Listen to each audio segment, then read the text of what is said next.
क्या सीता मंदोदरी की बेटी थी? माता सीता के जन्म को लेकर कई कहानियां प्रचलित है। कोई कुछ कहानी सुनाता है तो कोई कुछ।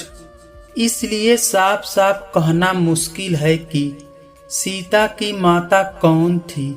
सीता के जन्म से जुड़ी हम ऐसी ही एक प्रचलित कहानी सुना रहे हैं।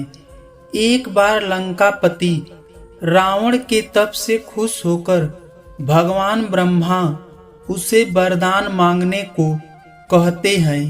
रावण उनसे अमर होने का वरदान मांगता है।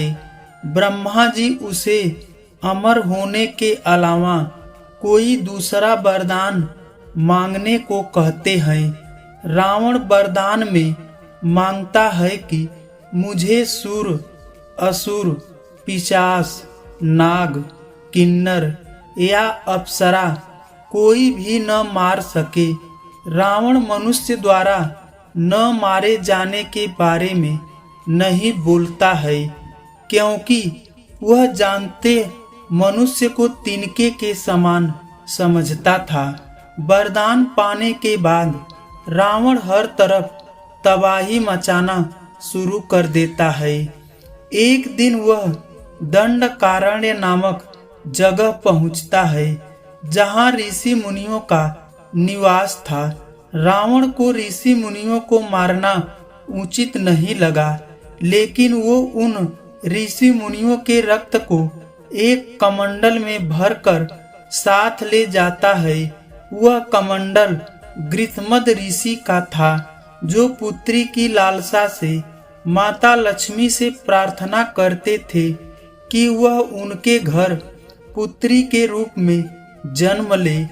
इसलिए गृत्मद ऋषि रोजाना पूजा पाठ के दौरान पवित्र मंत्र पढ़कर दूध की कुछ बूंदें कमंडल में डाला करते थे, जिसमें रावण रक्त भरकर अपने साथ ले गया था।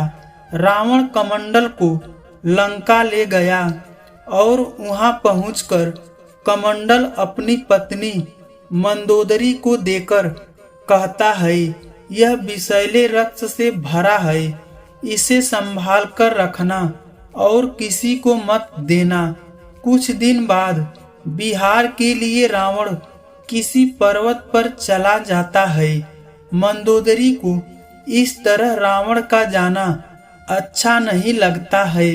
वह मृत्यु प्राप्त करने के लिए कमंडल में भरे विष का पान कर लेती है।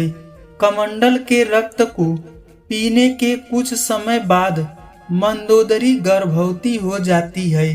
गर्भवती होने के बाद मंदोदरी घबरा जाती है कि महल में मौजूद अन्य लोग उसके बारे में क्या सोचेंगे। फिर मंदोदरी तीर्थ यात्रा का नाम लेकर कुरुक्षेत्र चली जाती है। वहां मंदोदरी एक बच्ची को जन्म देती है, लेकिन लोक लज्जा के चलते वो उसे एक कलश में रखकर जमीन में दफना देती है।